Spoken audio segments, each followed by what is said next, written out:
Olá, seja bem-vindo ao empreendedores.pt e temos uma convidada especial, sem mais demoras, vamos passar aqui à Madalena Santos. Madalena, muito obrigado por estares aqui, estamos aqui à conversa, teres aceitado este meu convite de forma mais ou menos inusitada, diga-se passagem, mas para quem não te conhece, será que em duas penadas te podes apresentar, dar-nos algum contexto para o resto da conversa?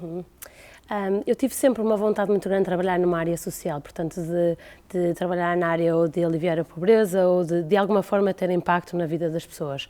E foi isso que me levou a estudar Psicologia no início, foi o meu primeiro curso, e é no fundo o que me mantém motivada hoje em dia no trabalho em que faço. Foi tendo contornos um bocadinho diferentes, desde a Psicologia, depois à Gestão, agora numa área que combina um bocadinho as duas, mas é um bocadinho a minha motivação e o que me leva a fazer o que faço basicamente, hoje. contribuis para a melhoria da vida das pessoas. E redução da pobreza, não é? E como é que o empreendedorismo e a pobreza se associam? Isto porquê? Porque está muito na moda o empreendedorismo, não é? Em todo o mundo. Agora, inclusive, muitos alunos de MBA, enquanto que aqui há uns anos o que queriam era ir trabalhar para as grandes instituições e grandes consultoras, etc. Agora, aparentemente, há uma tendência que querem é ser founders, porque é muito mais cool. E, portanto, está muito na moda o empreendedorismo. Mas eu creio que está muito na moda este empreendedorismo um bocado de Silicon Valley, não é? Com aquelas figuras icónicas tipo Elon Musk, aquele glamour todo aparente à volta do empreendedorismo. Sim. Não é bem o empreendedorismo que estamos aqui a falar quando falamos daquilo em que tu estás envolvida, pois não? É e não é, de certa maneira, porque é no sentido em que vem de uma mesma vontade de criar algo de novo que seja rentável financeiramente e que acrescente algo ao mundo, no sentido em que seja um modelo de negócio novo, ou um produto novo, ou algo que acrescente. E, portanto, nesse sentido, é muito parecido, seja com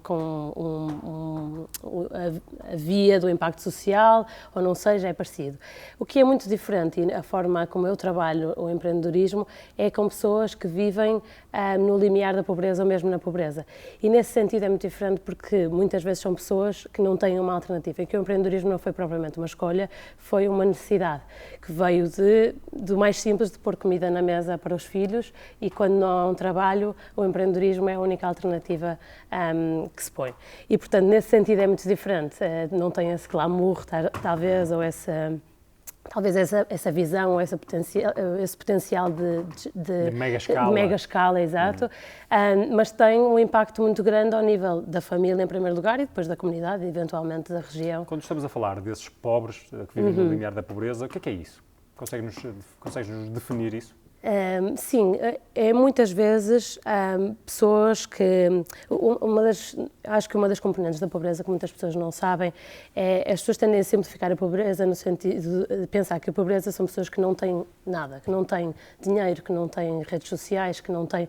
É sempre visto um bocadinho com a lente da falta de... E o empreendedorismo permite ver com uma lente muito diferente, que há todo um mundo de recursos que pessoas que vivem na pobreza têm e que se não for, e que podem ser tirados, que se pode tirar partido de, que é, por exemplo, as redes sociais, a comunidade, mesmo em termos financeiros, há muito acesso a recursos financeiros que pessoas que vivem na pobreza têm, que é muito menor do que, lá está, esses mega empresários de Silicon Valley, mas que têm recursos, conseguem pedir dinheiro emprestado à vizinha e conseguem começar um pequeno negócio, ou conseguem juntar, por exemplo, um grupo de poupança na vila onde moram e, a partir da poupança de cada um de nós no grupo, criar um negócio conjunto. A realidade é dura no sentido em que são negócios que dependem muito do dia-a-dia de vendas, somos muito na área do comércio, de comprar grandes quantidades e vender em pequenas quantidades na minha vila ou na minha vizinhança, mas é uma realidade que tem também muitos recursos que se pode tirar partido. Curioso, não estava a imaginar que ou que se pudesse abordar esta questão pelo acesso aos recursos, ou seja, porque tu mais que uma vez apelas ao facto, parece-me, não há provavelmente uma falta de abundância de recursos, ou melhor, há recursos, não serão tão abundantes como noutros contextos, como é evidente, mas há alguns recursos, então a questão é o quê? É arranjar uma forma engenhosa de os de os utilizar, de os transformar em negócio? Qual é o truque? Sim, eu acho que o truque é muito essa forma engenhosa de tirar a partir dos recursos que há. São limitados, não quero passar a mensagem de que há uma abundância e só uma má gestão de recursos, não é? Recursos muito limitados e vidas muito duras no sentido em que há falta de muita coisa. O que eu acho ou a forma como eu vejo o potencial do empreendedorismo ligado à pobreza é o tirar a partir destes recursos.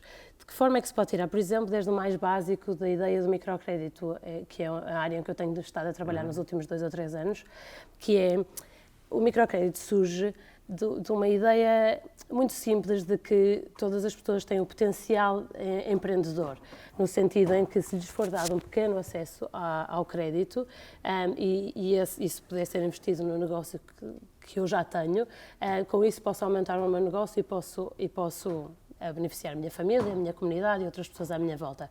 E o microcrédito foi inovador no sentido em que que tirou partido das relações sociais, que é pessoas que não tinham acesso ao crédito aos bancos, porque tinham um perfil de risco altíssimo, não tinham recursos limitados e também o crédito que necessitavam era tão pequenino que não compensa a nenhum banco fazer toda a avaliação do risco, tudo isso, e depois dar um crédito de 50 euros. Não compensa. Estamos a falar, por vezes, de valores dessa natureza? Muitas vezes, sim. Do microcrédito. Que fazem a diferença na vida de alguém? Sim. Eu diria que hoje em dia, em média, é mais à volta dos 300 euros, por aí. Mas vai dos 50 euros até aos 2.000, 3.000. Sei lá, um exemplo ou dois para nós, enfim, que estamos certamente, a maior parte das vezes, habituados quando se fala em créditos, nomeadamente de apoio ao empreendedorismo, ninguém faz nada em Portugal com 300 euros ou 50. Que tipo de coisas é que se consegue fazer com 50 ou 300 ou 500 euros e que podem ser, de facto, alavancar uma mudança de vida daquele empresário, talvez, da sua família? Vou dar um exemplo de uma senhora que conheci há 2 ou 3 anos atrás e que visitei há cerca de 1 ano atrás e, portanto, fui vendo um bocadinho do percurso ao longo deste tempo e também tenho acompanhado de outras formas.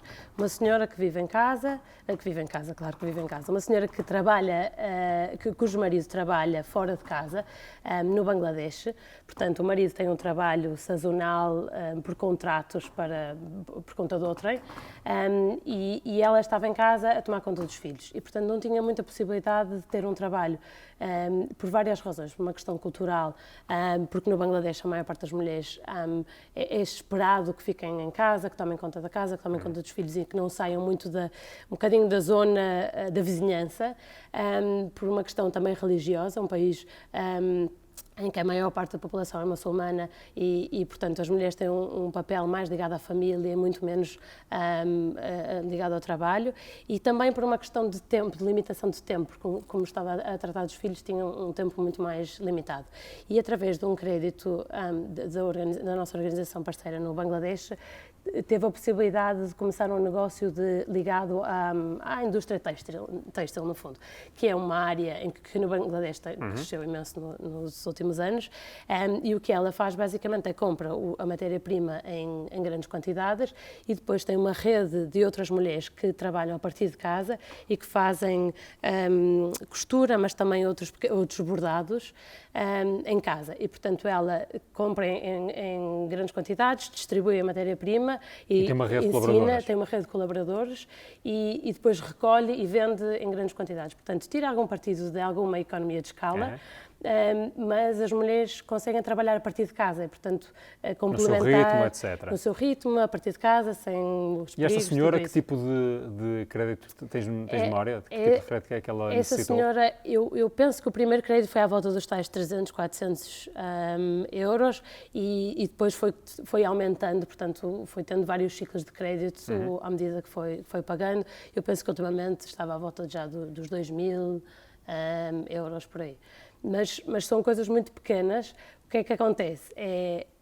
Ela, como tira partido do tempo extra que tem, não é um trabalho a tempo inteiro, mas que lhe permite acrescentar ao dinheiro do agregado familiar e provavelmente tem um impacto significativo na vida daquelas pessoas. Claro. Tu já viste enfim, o poder transformador do empreendedorismo em muita gente? Achas que é mesmo por aí que se pode combater a pobreza? Sim, eu sem dúvida sou muito crente principalmente na oportunidade e é isso, na oportunidade que o empreendedorismo traz. Eu não acredito que toda a gente tenha potencial empreendedor ou toda a gente deva ser empreendedor, no sentido, isso eu acho que é um do reverso da medalha da ideia do microcrédito, é que fica um bocadinho, foi um bocadinho sobrevendido, no sentido em que se foi criada esta ideia de que toda a gente só precisava de crédito e depois o empreendedorismo quase que rola por si. E eu não acredito nisso. Acredito que há claramente pessoas com maior potencial, maior inclinação, maior interesse no empreendedorismo do que outras, mas que vejo o potencial que tem em aliviar a pobreza, acredito muito. Sim. Quais são as características pessoais destes que te parece fazerem sentido para ser um empreendedor? Nomeadamente neste contexto, se é que é diferente dos contextos mais ocidentais, se quisermos. Eu acho que há uma característica de drive, não sei qual é a melhor palavra, de determinação, que é comum aos diferentes contextos, que quase que independentemente dos recursos a que se tem acesso, que mostra o potencial empreendedor. E eu acho que neste contexto se vê muito. Pessoas que vivem na pobreza, que continuam à espera que um trabalho apareça, que continuam à espera que um subsídio apareça, que continuam à espera de ter uma sorte na vida, e outras pessoas que fazem por ela. E esse perfil, eu acho que está muito associado a esse perfil empreendedor. Quem tem esse perfil, o dinheiro pode ser de facto um acelerador. Se não tiveres, provavelmente não vai resultar. Exatamente. É isso, né? E porque muitas vezes a ideia que eu tenho é que se procura combater a pobreza de distintas maneiras, não é? Há quem aposte justamente nesta questão do empreendedorismo, através desde logo do microcrédito, mas há também uma opção, enfim, muitas instituições têm uma perspectiva mais assistencialista, de subsidiação, etc. Tu que imagino que tenhas visto já muitas vezes de perto realidades bem duras, tens alguma percepção de qual é os efeitos positivos e negativos de cada uma destas abordagens?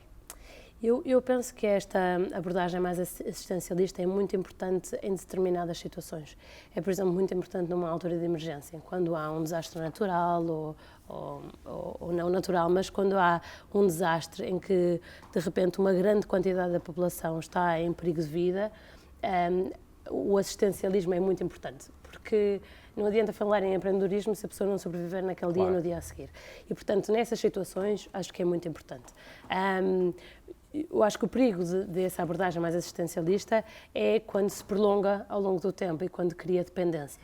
E isso é em situações, por exemplo, pós-recuperação de um desastre, em que organizações com essa metodologia, no fundo, estendem a sua presença nestes países, e é também em estruturas governamentais que no fundo, favorecem situações de subsídio ou dependência em comparação com... E já viste isso acontecer, muitas vezes? Sim.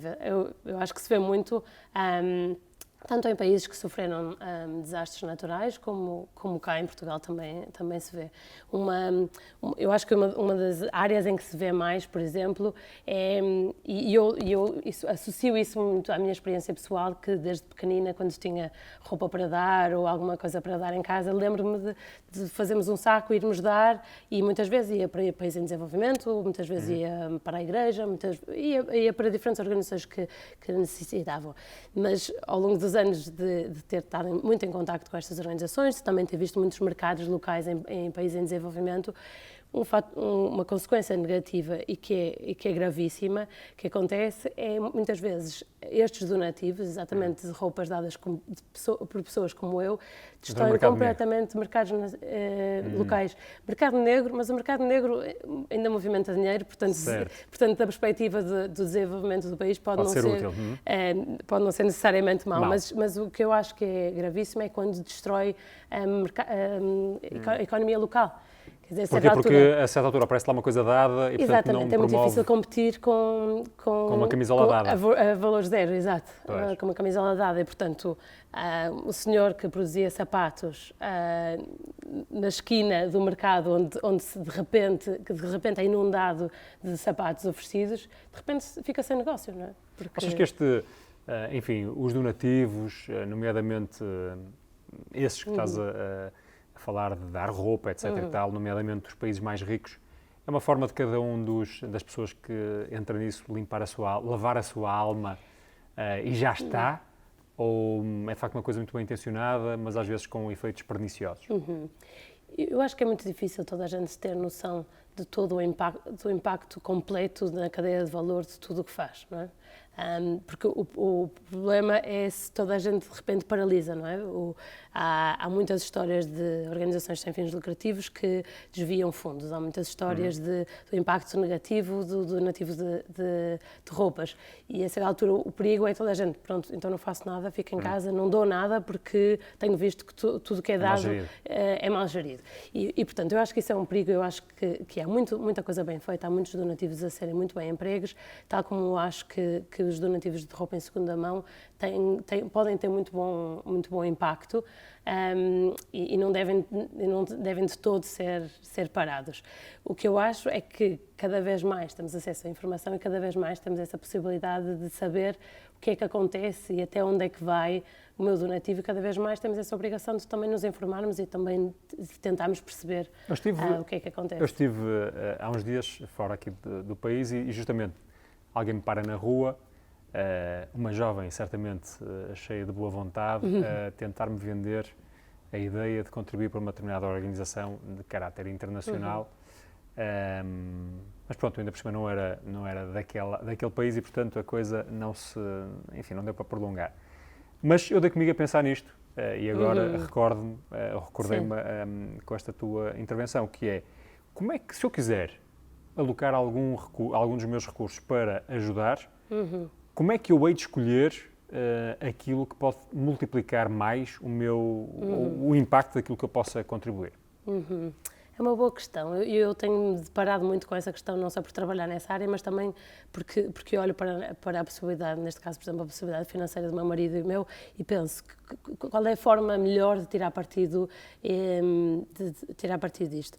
E eu, pessoalmente, tomei uma decisão de alocar de três formas.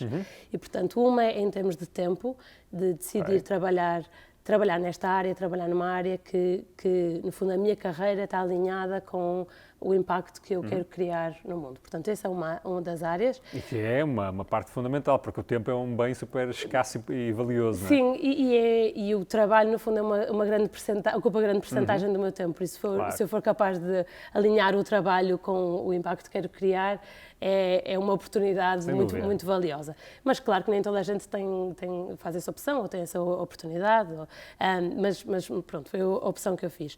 A outra componente é em termos do tempo extra que tenho, não é? No fundo dos hobbies e aí, pronto, em termos de carreira, no fundo, como usa uma componente mais intelectual, eu decidi optar por uma área que é a maior escala, portanto, que o impacto tem maior escala. E, portanto, acredito que esta área de investir em micro e pequenos negócios tem maior escala porque me permite trazer algumas competências da área da psicologia, da gestão e que permite encontrar soluções que são replicáveis em termos de redução da pobreza. Depois, na questão do tempo pessoal, eu olho para o tempo pessoal como um tempo muito mais dedicado e menos, de certa maneira, menos financeiramente viável ou com menos potencial de escala. E a forma como, por exemplo, recentemente o meu marido e eu decidimos foi de sermos família de acolhimento de uma criança. Que em termos financeiros, ou em termos mesmo de impacto financeiro, não faz sentido algum, porque é um tempo desmedido dedicado a uma criança só. Se toda a gente fizesse isso, era muito difícil ser escalável, não se resolve problema nenhum, mas permite dar tempo altamente privilegiado a uma pessoa só. E, portanto, dediquei o meu tempo pessoal a questões com menos potencial de escala. E depois, em termos mas com muito mais potencial de impacto numa pessoa em particular. Numa pessoa só, exato. E, portanto, acabei por distinguir assim entre trabalho e tempo pessoal. E depois o último, que era o que me estavas a perguntar em termos de donativos, em termos de donativos financeiros, a forma como eu olho é mais numa lógica de escala. Talvez por estar a trabalhar nessa área, penso que tenho dedico mais tempo a ler, a conhecer, a avaliar o impacto das organizações. E por isso opto por organizações que eu penso que tenham maior impacto em termos de escala, e o que nós decidimos foi de alocar uma certa percentagem do nosso rendimento a donativos, que ajuda a criar alguma disciplina, portanto, a não achar, este ano temos que investir nisto, portanto, se calhar já não faz sentido. Ou no outro ano é fácil escaparmos sempre, portanto, acabamos por decidir uma percentagem fixa. Pré-defines, à partida do teu orçamento familiar. Uma percentagem fixa do rendimento que é alocada a donativos, e depois todos os anos decidimos onde. Portanto, e como é que decides o onde? O onde decido muito nessa perspectiva de escala, o que é que tem maior, quão longe é que vai este euro ou este dólar ou o que seja. Portanto, a perspectiva de escala é muito importante, e depois investimos ou doamos numa área em que conhecemos, e isso talvez fosse esse o meu conselho para outras pessoas que se calhar não estão tão ligadas a esta área, é doarem numa área de conhecimento. Se lhes interessa a saúde, doarem nessa área, porque têm maior conhecimento, têm maior acesso à informação, interessa-lhes mais naturalmente, estando mais atentos ao impacto que esse donativo pode ter. Muito bem, isso é tudo uma ciência que de facto merece alguma reflexão. Estávamos há bocado a falar, antes de começarmos aqui a gravar em off, não é? Estávamos a falar nomeadamente do Bill Gates e da sua fundação, Bill and Melinda Gates, não é assim que se chama? E portanto ele é o maior filantropo do mundo.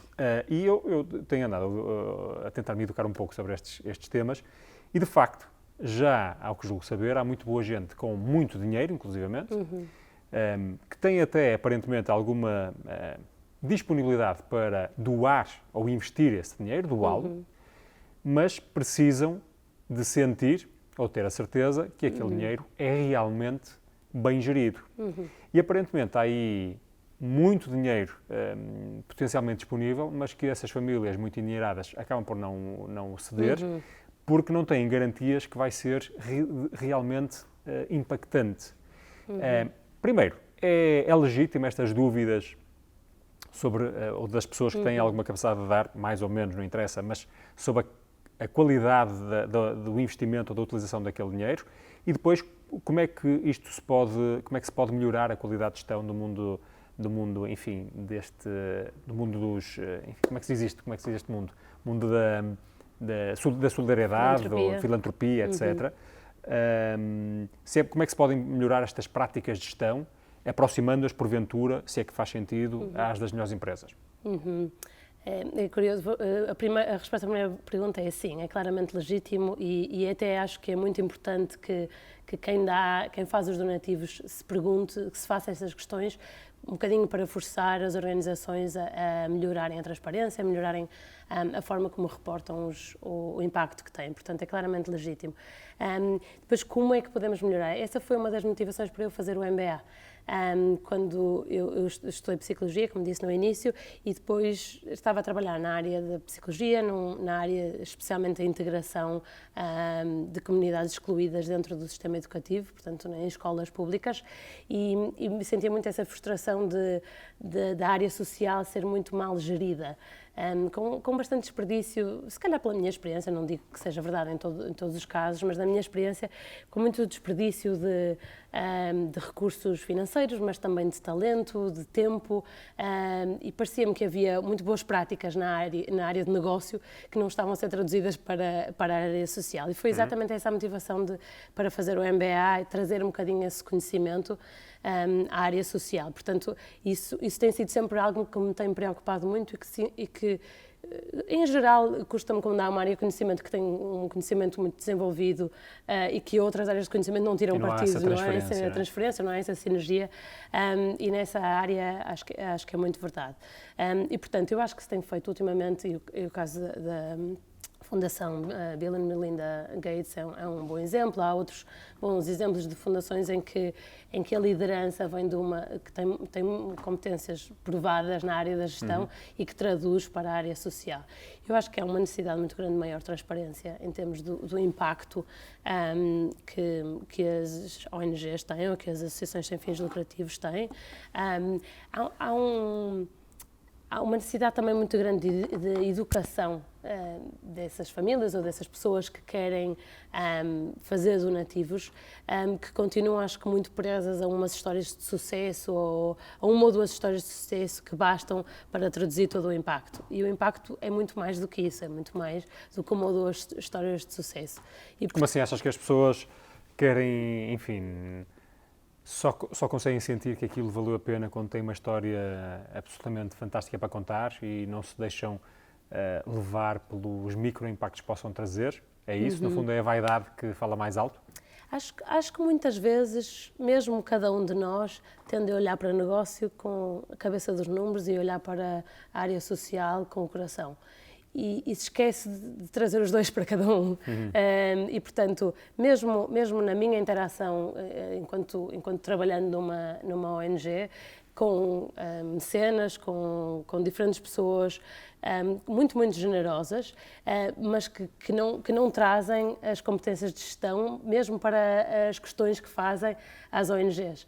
Trazem só a procura de uma história de impacto, de uma história com sucesso, que é pena. E, portanto, acho que também parte da nossa parte, trabalhando nestas organizações, de educar quem traz os recursos a perceber o impacto que pode ter, mas também de quem faz os donativos, que gera muitas vezes negócios multimilionários e que pode trazer a mesma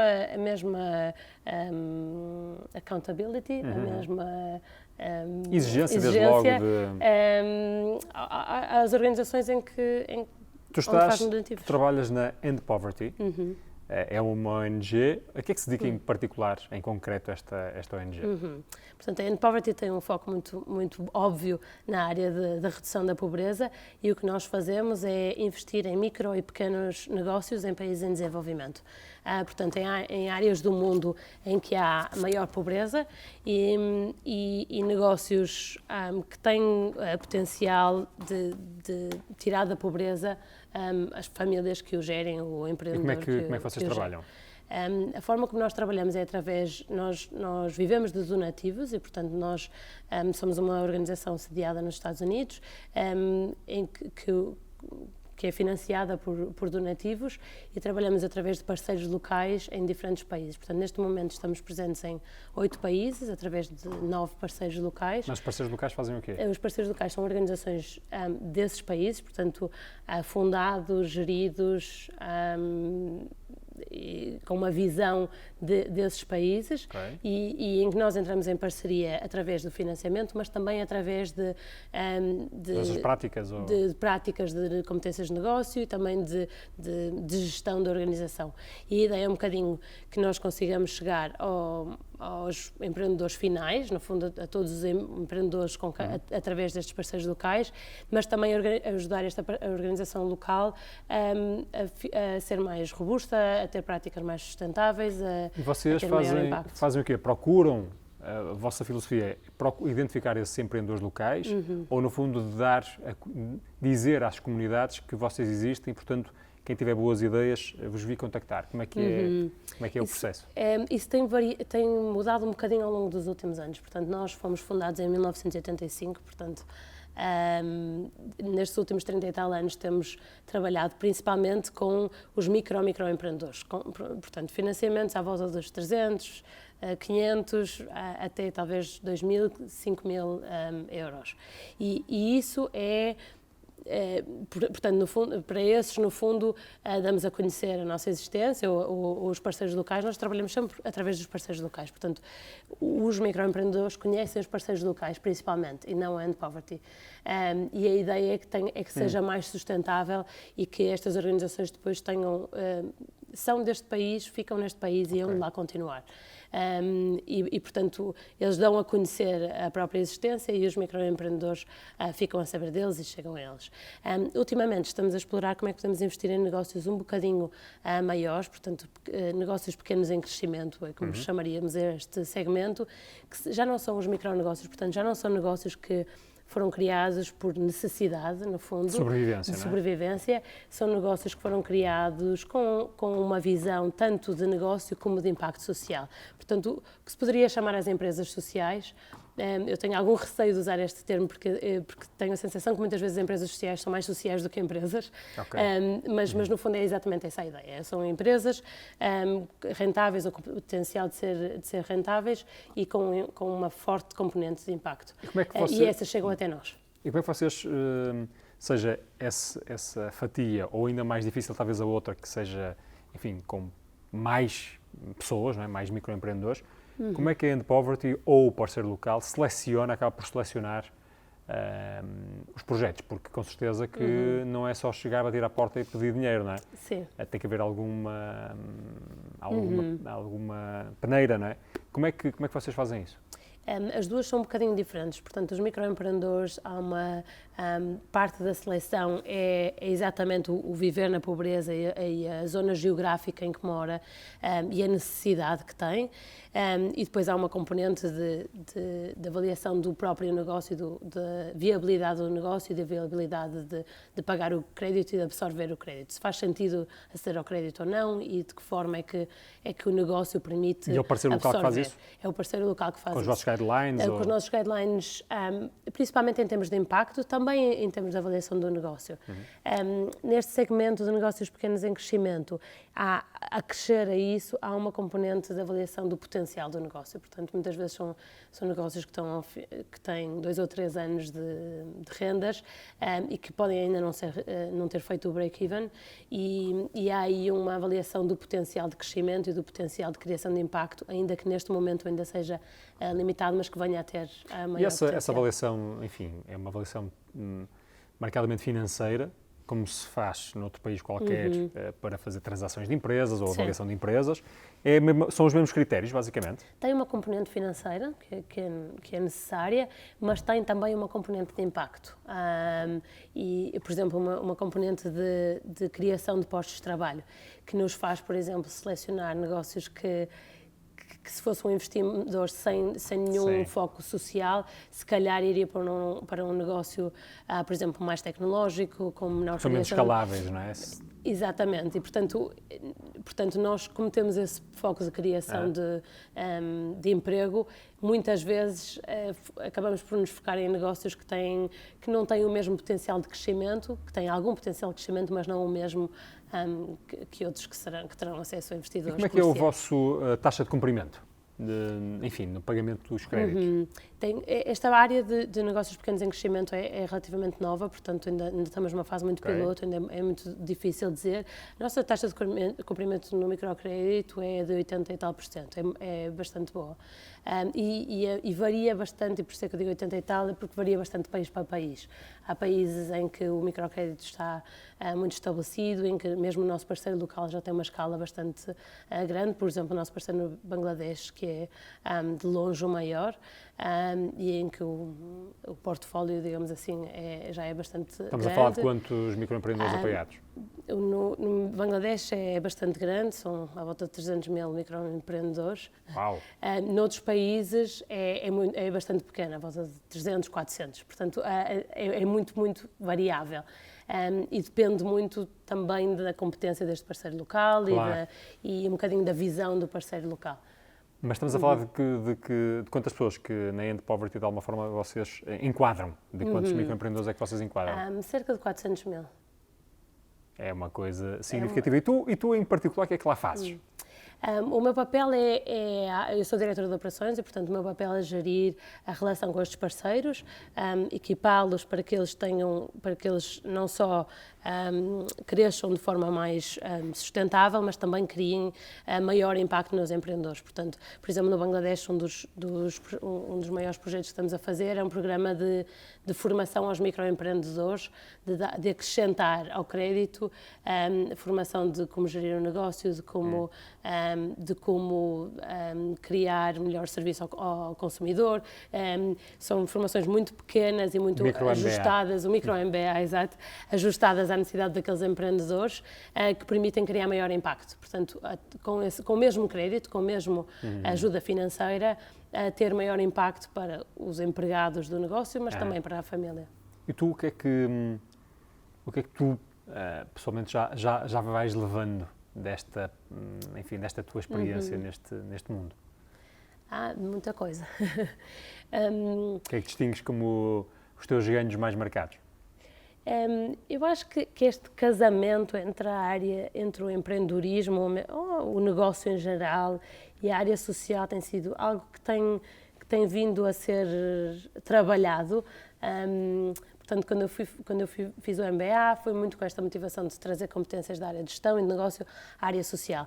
Mas era um bocadinho na lógica do ir lá buscar e trazer para cá, e mudou muito ao longo destes 6 ou 7 anos desde que eu fiz o MBA, e neste momento é muito mais uma lógica integrada. Eu acho que quando fiz o MBA olhava para o negócio com uma visão muito de ok, aqui neste mundo estou a pensar em maximizar lucros e neste mundo estou a pensar em maximizar impacto. E hoje em dia penso de forma muito mais integrada e olho para as empresas com um potencial muito maior do que via antes de criar impacto social. Achas que devia ser que as empresas na persecução normal do seu modelo de negócio deviam ou podiam encaixar de alguma forma algum projeto social, é isso, por exemplo? Acho que podiam e acho que há oportunidades interessantíssimas hoje em dia. Acho que na própria criação do negócio, e também no momento de crescimento, de criar escala, acho que há muitas decisões de negócio acho que há muitas vezes o trade-off entre lucro e impacto social. Por exemplo, a questão da criação de emprego é um bom exemplo, não é? Okay. Há muitas vezes soluções tecnológicas que fazem a empresa gerar maior lucro, mas cortam postos de trabalho. E, portanto, aí uma decisão binária. Uma decisão binária. Mas acho que há muitas vezes oportunidades, decisões que criam maior impacto social e também acrescentam à empresa. Por exemplo, investir no próprio talento da empresa tem muitas vezes impacto não só em termos de felicidade dos trabalhadores, vamos dizer, e no contributo para as famílias deles, mas também no contributo para a empresa e que tem relação direta com o lucro da empresa. Portanto, não estás a falar de aquelas coisas bonitinhas para as fotos e stories no Instagram ok, vamos agora todos juntos fazer uma coisa qualquer durante um dia e depois acabou. Não estás bem a falar disso, não estou nada a falar disso. E não estás a falar só de empresas no Bangladesh ou na Índia, estás a falar, pode ser em Portugal. Podem ser em Portugal, sim. Acho que a forma como a empresa é gerida, e muitas vezes é pouco visível, eu acho que é o desafio de quem gera uma empresa, no fundo com essa filosofia, é que é menos visível do que um dia em que todos os colaboradores são voluntários do Banco Alimentar contra a Fome, por exemplo. Acho que essa forma de gestão com uma filosofia de impacto é muito menos visível, muito menos charmosa, muito menos instagrammable. Sim, exato. Mas tem um impacto muito mais a longo prazo e é exatamente isso que eu estou a falar. E hoje em dia tenho muito interesse por esta área e tenho muita curiosidade de perceber melhor. Consegues sugerir uma outra boa prática a uma empresa normalíssima portuguesa? Porque às vezes podemos ficar com a sensação, ou tentados a pensar, imagino eu, ponho também na pele do empresário, é isso. Enfim, eu sei que podia fazer algumas coisas ou dar algum dinheiro, mas não sei bem como transformar esta vontade que até possa ter numa coisa aqui de impacto marcado no meu próprio país. Há algum princípio ou outro que talvez possas aqui sugerir para se transformar essa vontade que possa haver em alguma coisa realmente com impacto? Sim. Não me estou a lembrar nenhum em Portugal, talvez me venha a lembrar daqui a um bocadinho, mas como tenho estado a trabalhar muito em África, tenho visto modelos de negócio que acho muito interessantes e que juntam exatamente estas duas áreas, que é, por exemplo, olhar para os não consumidores, que é uma prática que em termos de negócio faz sentido, que é, em vez de olhar, por exemplo, na área da saúde ou noutras áreas, em vez de olhar para as pessoas que, por exemplo, que vêm a clínicas de saúde, que é uma determinada percentagem da população, olhar para aqueles que não vêm e perceber porque é que não vêm.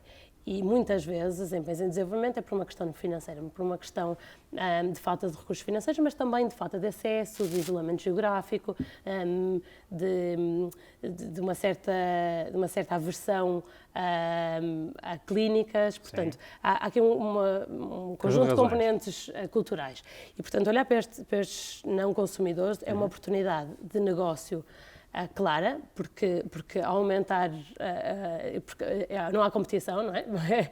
É criar toda uma nova área de negócio e também de impacto social. Um dos negócios que vi recentemente no Quênia é exatamente uma clínica que chega a pessoas que não teriam possibilidade de pagar tratamentos nas clínicas habituais e que criaram clínicas mais dispersas geograficamente, portanto mais perto de populações pobres, com facilidades de pagamento em prestações e reduzidas, portanto em vez do tratamento ser o último grito do tratamento, é um tratamento, se calhar, com doses escaladas, ou se calhar não é exatamente o último, mas é uma versão claramente ajustada à necessidade do momento e que permite criar todo um modelo de negócio novo e, ao mesmo tempo, ter um impacto social brutal em termos de saúde de populações que não tinham acesso a clínicas. E já viste, e tens exemplos, estou agora a pensar, porque estava aqui a tentar lembrar de um livro que li uma vez, e agora me estou a lembrar do nome, mas que era super interessante porque era justamente exemplos de empreendedorismo em países muito pobres. E como é que, às vezes, tinha que ser inovador, justamente porque os modelos de negócio tradicionais ou a forma como as empresas estão organizadas não funciona. E lembro-me que acho que era nesse livro, por exemplo, na Índia era impensável para uma percentagem brutal da população comprar um shampoo como nós compramos, porque aquilo é um preço absolutamente extravagante e, portanto, têm que comprar umas microdoses de shampoo para usar de vez em quando. Mas, ao mesmo tempo, há quem invente coisas dessas, uma adaptação qualquer local, e que se transformam eles próprios nos negócios absolutamente extraordinários. Sim. Conheces alguns exemplos desses, de que, enfim, uma abordagem qualquer muito específica, a uma realidade diferente daquela que existe na maior parte dos países ocidentais e que se transforma ela própria, portanto, num grande negócio. Esse exemplo do shampoo de grande quantidade para pequenas quantidades é um ótimo caso de sucesso da Unilever. Exato. Que chegou a países em desenvolvimento e é das imagens mais marcantes se andar por qualquer Sari Store, que são aqueles pequenos quiosques na rua nas Filipinas ou noutros países. É uma das imagens marcantes é ver esses em pequenas quantidades. Portanto, esse é um ótimo exemplo. E um dos livros que fala muito, não sei se foi esse que leste, mas que fala muito deste empreendedorismo virado para os não consumidores, portanto, em países em desenvolvimento, chama-se Prosperity Paradox. Não. Mas esse é muito interessante. Acho que é uma boa sugestão aqui para os nossos espectadores. É muito interessante e fala exatamente disto, esta inovação disruptiva, que vai além de pensar como é que posso vender mais aos meus atuais clientes. Outros exemplos, tenho visto bastante, estava a tentar encontrar um muito concreto. Há um caso mais conhecido, estava a tentar encontrar um mais da minha prática, mas agora vem-me esta à memória, de um hospital na Índia, um caso conhecido como Aravind Eye, acho que é o nome não sei se já ouviste da cegueira, não é? No hospital, sim, de operações a cataratas. Exato. Que evita a cegueira a milhões de pessoas. Exatamente, portanto, começou como um modelo combinado de negócio social, no fundo era um hospital que tinha no fundo duas partes, uma que chegava a clientes ou utentes que podiam pagar e que subsidiavam a outra parte do hospital que fazia operações principalmente a cataratas, portanto operações já muito estudadas, simples, com um tempo limitado e, portanto, altamente escaláveis, a pessoas que não tinham possibilidade de pagar. E assim criaram um modelo de negócio no fundo, subsidiar uma componente de negócio e evitaram cegueira. Mas o que é interessante, se bem conheço esse modelo, é que, inclusive, eles reinventaram parte da forma de fazer as coisas, com práticas que seriam inadmissíveis em alguns mercados, como, por exemplo, terem dois pacientes ao mesmo tempo, ou cirurgião passado um para o outro imediatamente, etc., que não seriam aceitáveis noutros mercados, mas que ali não só conseguem funcionar, bons resultados, e, por exemplo, um dos riscos que havia, eu acho que até foi no episódio recente que eu vi do Seth Godin no seu podcast, Akimbo, que eu vi sobre isto, em que inclusive a taxa de infecções é inferior aos hospitais norte-americanos, ou coisa do género. Portanto, sim, ainda por cima é possível fazer as coisas bem feitas, não é? Isso, exatamente. é extraordinário. E é nessa perspectiva que eu acho muito interessante, que não tem que ser um subproduto, não é? Subproduto, exato. Lá porque tem uma componente social. Um dos exemplos que me veio agora à cabeça é o M-Pesa, não sei se sabes o que é, mas é basicamente um sistema de pagamento através do telemóvel que foi criado no Quênia, foi desenvolvido no Quênia sei. Em África já se espalhou, não é? Por Em África. África espalhou-se por quase todos os países. Com um telefone, precisa só de telefone, através de um telefone que não é um smartphone, um SSD, e através dessa forma de pagamento, hoje em dia paga-se muito mais facilmente com a M-Pesa do que com um cartão de crédito, com qualquer outra forma. Mas essas pessoas não têm acesso ao sistema financeiro, portanto, foi uma forma de contornar essa dificuldade. Foi uma forma de contornar essa dificuldade e mudou completamente o sistema financeiro, que é através de uma solução, lá está, que chegou a pessoas que não tinham conta no banco, portanto não tinham possibilidade de ter cartão, mas também não tinham acesso a ATMs, a outras formas no fundo, de libertar o pagamento. Sim. Foi criado um modelo de negócio que mudou completamente a forma como os pagamentos são feitos e hoje em dia, em Nairobi, por exemplo, qualquer sítio que se vá, há um número do M-Pesa para pagar, e pagar com cartão é quase como pagar com escudos em Portugal. É quase... Super anacrónico, já ninguém liga. Sim. Né? Olha, e tu, no meio destas coisas todas, já passaste por que países? Dá-nos assim uma perspectiva. E eu pergunto isto porquê? Eu queria perceber o que é que tu já, enfim, com que realidades é que já contactaste? O que é que tu viste? O que é que te, enfim, impressiona mais, choca mais ou alegra mais? E desde logo aquilo que possa ser claramente diferente daquilo que é a realidade que aqui conhecemos mais facilmente em Portugal. Eu fui viver para Hong Kong, eu estou a viver em Hong Kong há 6 anos, e fui viver para Hong Kong mal acabei o MBA. E Hong Kong começou logo por ser uma realidade muito diferente de Portugal. Como é que foste parar a Hong Kong? Fui parar a Hong Kong principalmente por causa do meu marido, que tinha uma empresa que queria expandir para a Ásia, e ao expandir para a Ásia considerámos alguns países e considerámos que Hong Kong seria o país em que teria maior possibilidade de expansão por ter acesso à China de forma facilitada, mas ao mesmo tempo ter todo um sistema legal inglês, ter toda uma facilidade de criação de negócio à partida. E, portanto, fui para Hong Kong um bocadinho por acaso, no sentido em que não foi ligado ao meu percurso profissional, e inicialmente pensei que indo para Hong Kong teria que ter um trabalho mais expectável em Hong Kong, saindo do MBA mais ligado aos mercados financeiros ou mais ligados a grandes grupos empresariais, mas nunca foi a minha vontade. E portanto tive o privilégio de começar a trabalhar numa organização também ligada à redução da pobreza, que trabalhava muito nas Filipinas, e portanto levou-me às Filipinas muito, e durante esses 3 anos ia bastante às Filipinas, a zonas bastante remotas das Filipinas. Hoje, isso tem sido uma parte muito interessante do meu trabalho, é não só ir a países talvez inesperados para a maior parte das pessoas, mas zonas muito particulares, mas também a zonas muito remotas.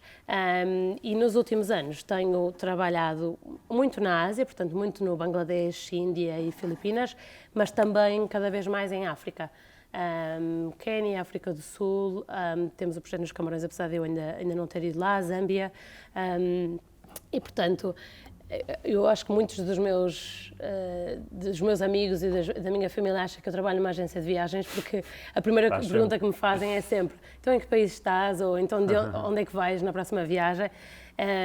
Mas realmente é uma parte muito interessante do meu trabalho, não só ir a países que a maior parte, pelo menos em Hong Kong, a maior parte das pessoas viaja para outras grandes capitais na Ásia. Eu acabo por fazer sempre viagens um bocadinho mais inesperadas, porque, por exemplo, quando vou ao Bangladesh, mas depois de Dhaka faço outro voo doméstico até Khulna, que é a segunda cidade principal, e depois de Khulna ainda faço mais 2 horas de carro, ou melhor, vou até perto de Khulna e depois faço 2 horas de carro até Khulna, e depois vou sempre visitar negócios que são sempre nos sítios mais remotos.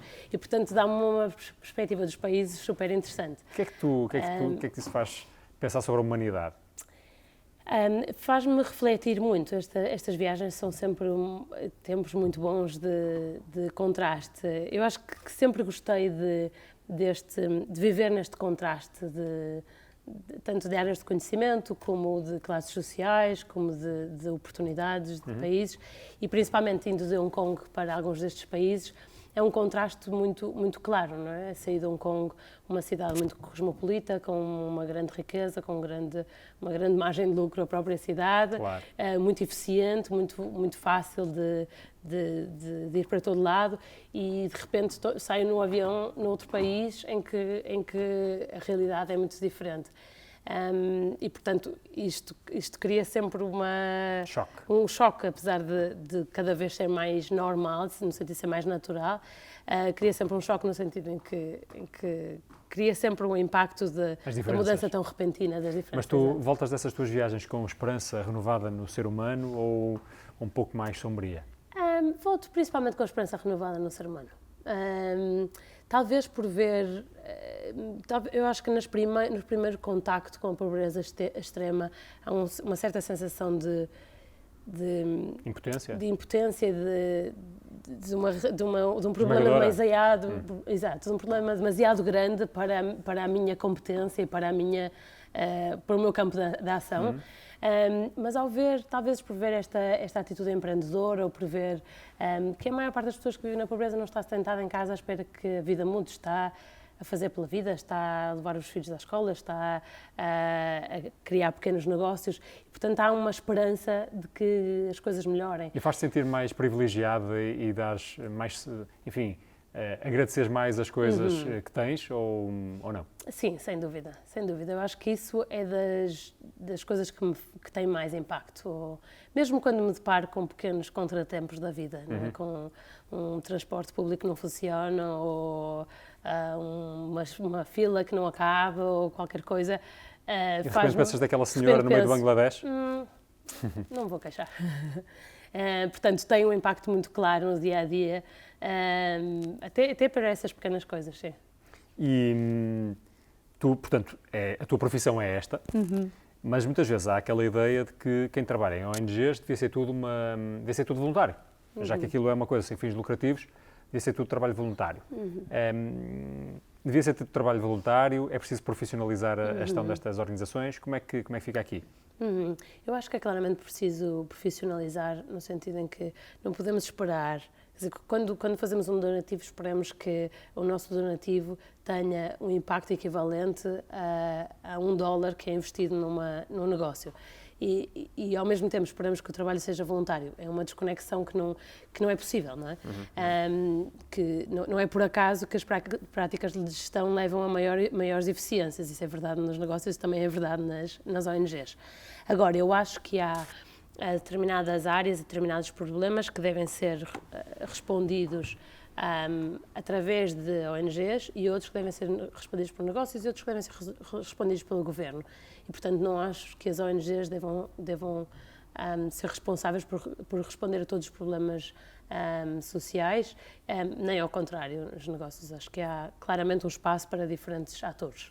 Eu queria só voltar agora um bocadinho mais rapidamente, fazer uma incursão lá mais atrás na tua carreira. Há bocado aludiste a ela, segundo percebi.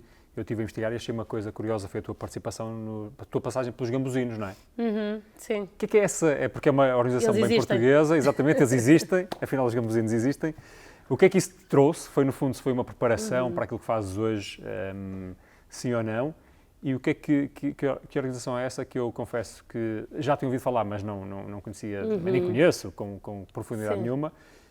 Mas gostava também que quem nos vai ver ficasse a saber o que é esta organização que ainda anda por aí. Anda por aí, eles existem, exato. Os gambuzinos foram muito marcantes no meu desenvolvimento pessoal, principalmente. Então, os gambuzinos é uma organização que trabalha com miúdos, principalmente, crianças de diferentes classes sociais. E, portanto, o que tenta fazer é trazer ao mesmo espaço a crianças que têm passados muito diferentes, recursos económicos muito diferentes e criar relações e promover relações juntam humanas. Ricos e pobres, vamos simplificar assim? Juntam ricos e pobres, se simplificarmos. E depois tem uma componente muito grande de acompanhamento ao longo do ano, principalmente àqueles que têm menos recursos ou que têm maiores dificuldades, por exemplo, na escola e noutras áreas. Mas a ideia principal é esta, no fundo, é criar relações com pessoas de meios muito diferentes. E para mim isso foi um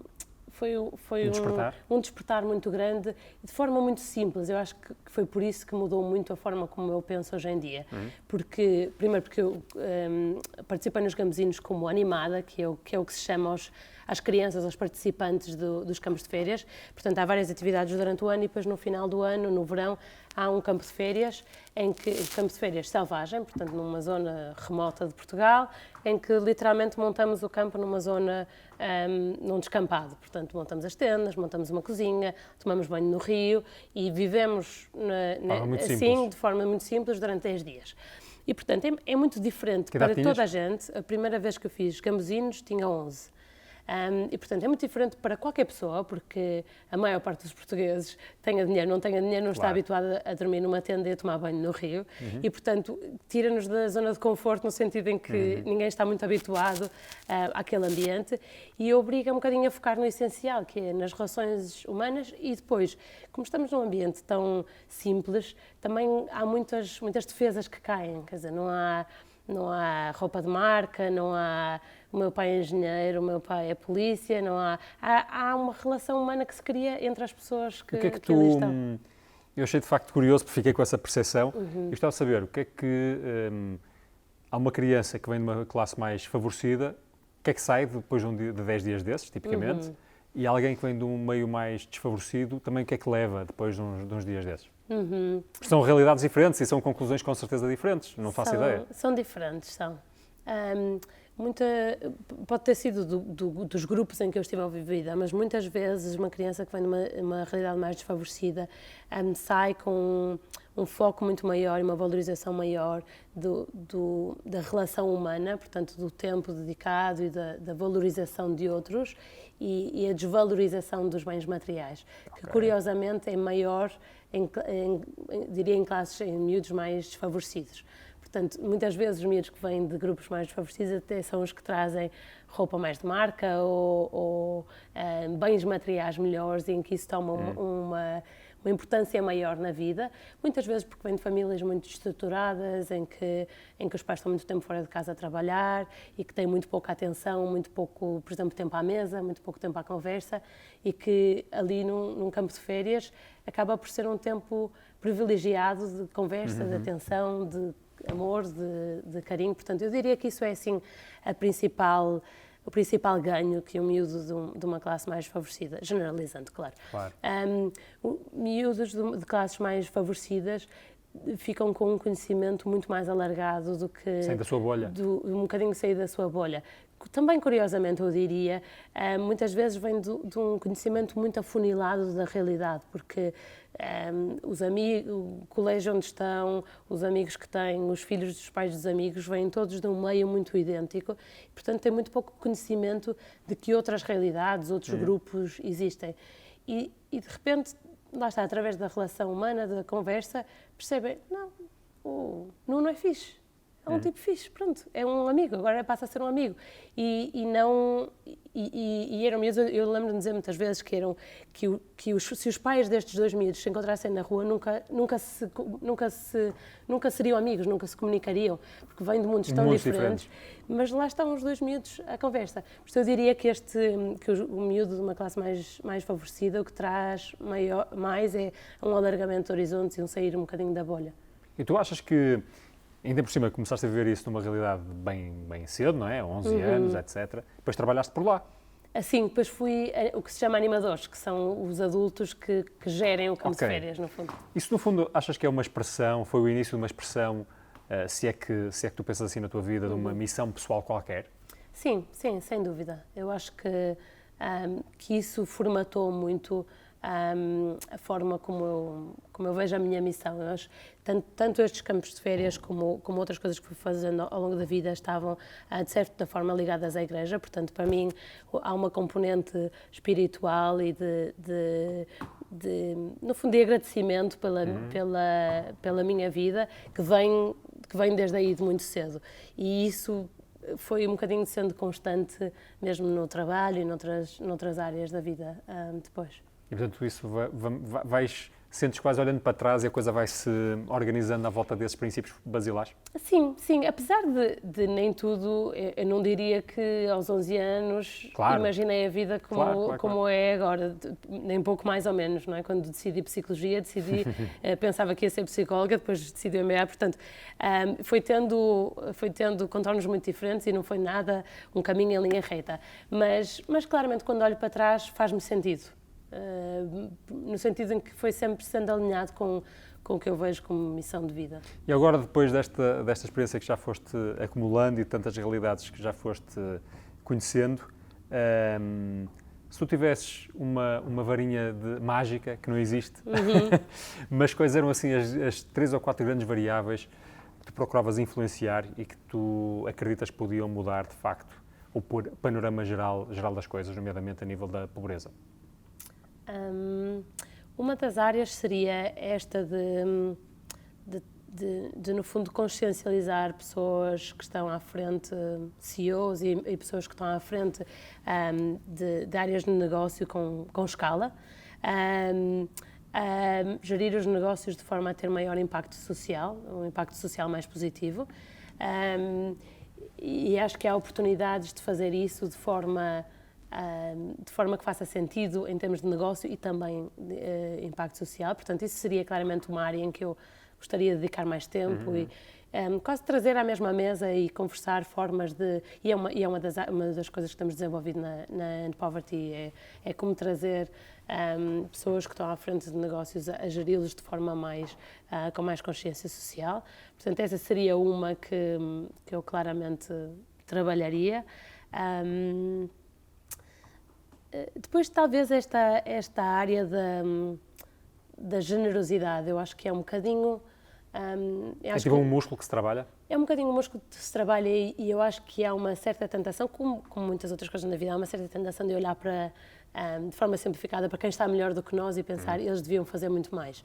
E esquecemos de ver que nós estamos muitas vezes muito melhores do que outros ou ainda que nós estejamos, o momento em que nós estamos e as possibilidades que temos são imensas e podemos tirar partido disso.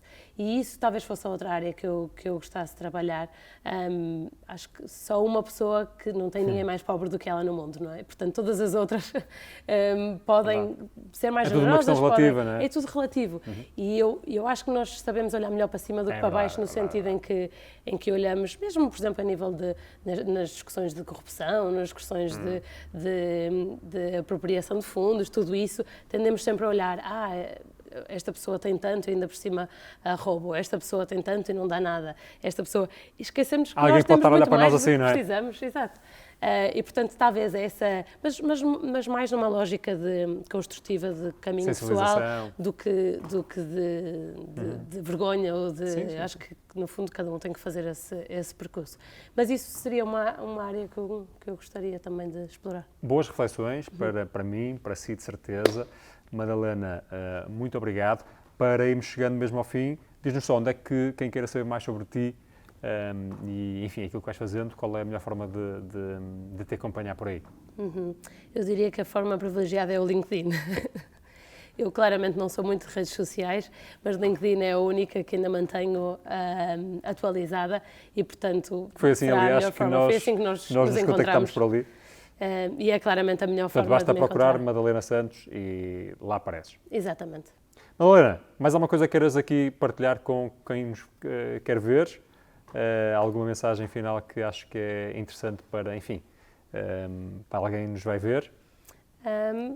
Bem, em primeiro lugar, agradecer-te o convite e esta oportunidade de conversar e de trazer aqui tantas memórias, mas também de desafiar um bocadinho nesta lógica que estava a dizer, desafiar cada um aos recursos que tem e que lhes estão disponíveis e a tirar partido deles e a levá-los a outros. É com um desafio que terminamos esta nossa conversa com a Madalena Santos. Madalena, muito obrigado.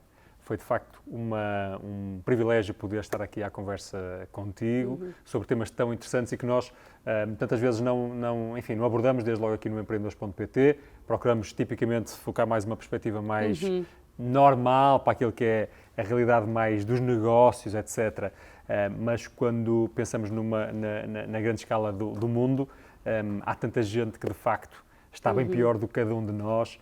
E, se calhar, com pequenas alterações ou pequenos ajustes, podemos mudar-nos e ajudar a mudar o mundo. É um desafio que eu seguramente levo, é um desafio que espero que desse lado também leve. Muito obrigado por ter estado até aqui. E já sabe que em www.empreendedores.pt estarei volta e meia à conversa com mais empreendedores e pessoas sempre interessantes com quem podemos aprender muito. Muito obrigado, até uma próxima.